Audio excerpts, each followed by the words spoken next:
Magandang umaga, Senator Rodriguez na Chairperson. Ngayon, isasagawa natin ang pagniningil sa allegation sa maling paggamit ng pondo ng gobyerno na sa ilalim ni Secretary Manuel Cruz. Ngayon, sisimulan natin sa testimonya ng whistleblower. Magandang umaga po. Ako si Angelo Cruz, isang dating empleyado ng Malaysia. Napakilumantado pa ang bilang ng katuwalian sa ng hanggapan. Isa milyong piso ang nag-style sa taking break o at those employees. Ganon ito bang billion siya ang papatunay sa balance? Opo, Senador. Narito po ang mga dokumento ng transaction, pati na rin ang mga email at recorded conversation na nagpapakita na ng mga.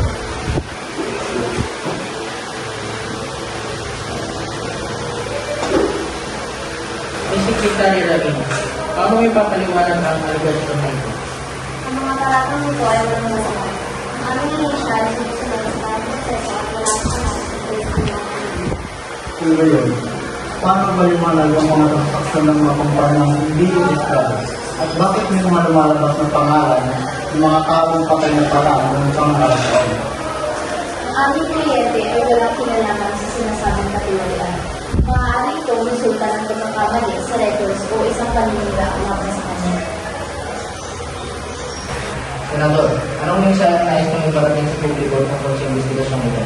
Ang Senado ay maninindigan sa katuturan at pananagutin ang dapat managot. Magpapatuloy ang investigasyon at sisiguraduhin namin managot ang dapat managot.